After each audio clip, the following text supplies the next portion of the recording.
Hey kids, welcome back to our recorded Bible lesson for today. I can't wait to see you again at church. But until then, I've got another Bible story for you. But before we do that, we're going to sing, and I have Susanna and Caroline to sing with me again. I want you to sing along with, okay? So we're going to sing two songs, and we're learning Amazing Grace together. And so we're going to sing that one, and then we're going to sing I Have Decided to Follow Jesus, and they're going to help me sing. Okay, you ready? Ready, guys?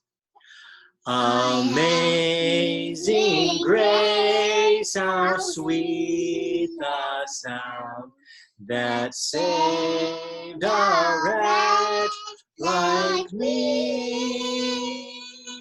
I once was lost, but now am found.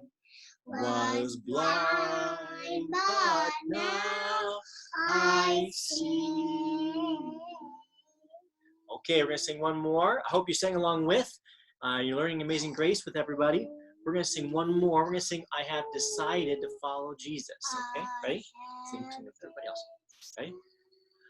I have decided to follow Jesus.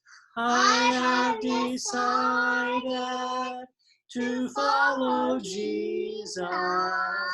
I have decided to follow Jesus. No turning back. No turning back.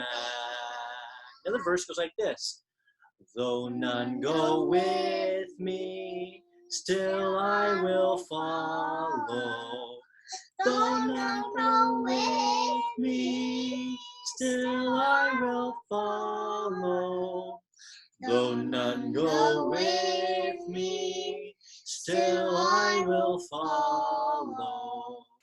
No turning back, no turning back.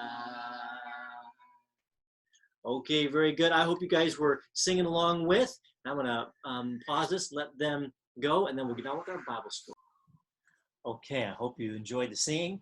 We're going to do our Bible story now, and it's a good one. It might be one that you're familiar with, and that's okay because it's a fun story. In fact, it's a story of Daniel in the lion's den, and it comes from the Bible in the book of Daniel chapter 6. And so we're going to talk about lions today. Do you like lions? Oh, lions are cool, aren't they? How about this one? Isn't he neat looking? He's magnificent. Isn't he awesome? Wouldn't you like to be able to pet him? Or to be kind of scary? Might be kind of scary, huh? Yeah, but it also might be kind of cool to be able to touch a lion. How about this one, though? Whoa, look at those teeth. Aren't those teeth awesome? Can you imagine if you had teeth that big? Or what kind of food do you think he would eat with teeth that big? Huh? Yeah, he's got big teeth. And he looks kind of mad, huh? But look at, how about this one? This one's a cool picture. You can see the nice big teeth, big mouth. Can you make your mouth that big? You have a big mouth like a lion. But you could fit a lot of food in your mouth. But you could fit a lot of food in that lion's mouth. Lions can be kind of scary, but they're also pretty cool. And I bet you, if we were together, I'd ask how many of you'd like to pet a lion, how many of you'd be scared to touch a lion. I bet you a lot of you would love to pet a lion if they were kind. Well, lions are pretty neat, but they can also be kind of scary. And this story is about lions who were hungry. All right, and so it's a story of Daniel in the lion's den. And I'm going to read it to you. You can follow along with the pictures, okay? There it is. Daniel was a Jew in Babylon when the Medes and Persians took control of the land. Each day, Daniel would pray, facing towards Jerusalem in his own homeland. Daniel, along with 2 others, supervised 120 officials who governed the empire for King Darius. Daniel soon showed that he would work better than the other governors, and so he was so outstanding, the king considered putting him in charge of the whole empire.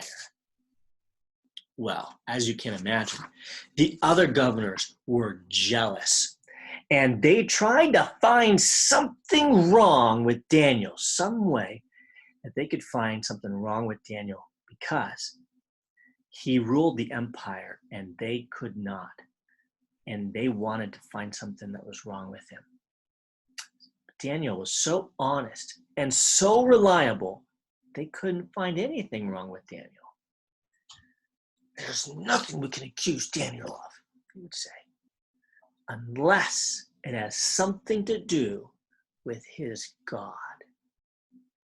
So they went to see the king and said slyly, King Darius, all who rule your empire want you to order that for 30 days, no one is allowed to pray to any god, only you. Anyone who breaks this law is to be thrown into a pit of lions. King Darius signed the law, and the laws of the Medes and Persians could not be changed. Uh-oh. Well, when Daniel found out about the order, do you know what he did?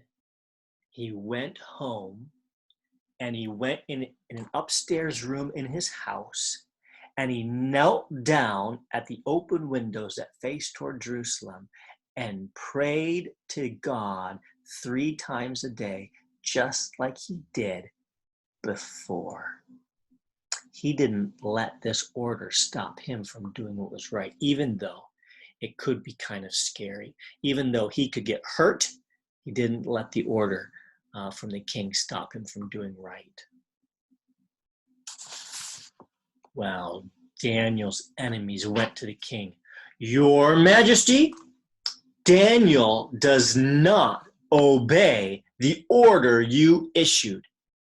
He prays regularly to his God 3 times a day. He must be thrown into the pit of lions. When the king heard this, he was upset. He had made a foolish decision to sign that law, and now his most trusted ruler was going to die.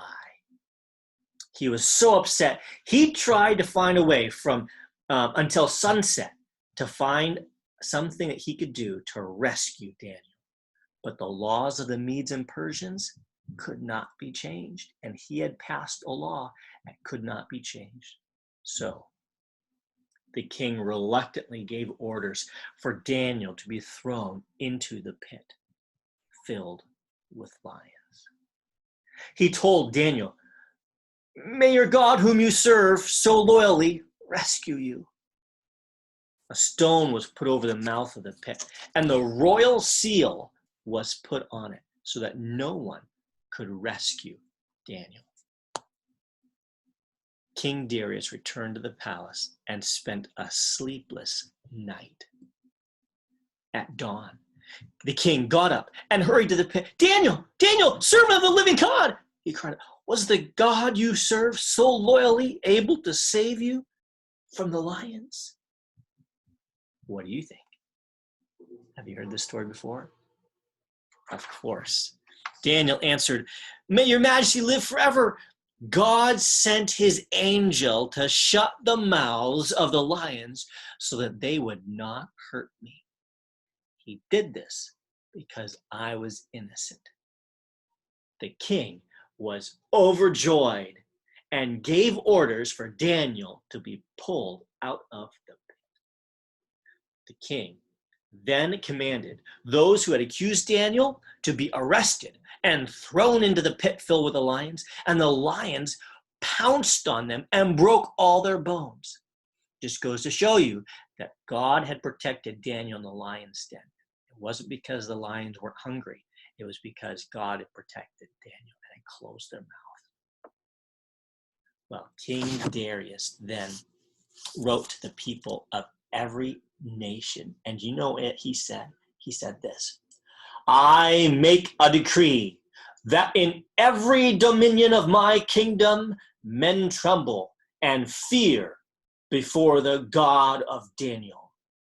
For he is the living God and steadfast forever, and his kingdom that which shall not be destroyed, and his dominion shall be even unto the end.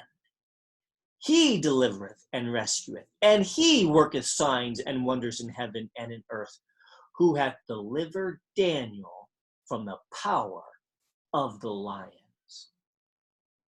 And so this Daniel prospered in the reign of Darius. And that's what God did for Daniel when he got thrown into the lion's den, because he tried to do what's right. You know what? God will always protect us when we do what's right, if it's his will. And so we want to make sure that we're always doing right, even if times are scary. God is more powerful than any king. God is more powerful than any lions. And God can protect us according to his will.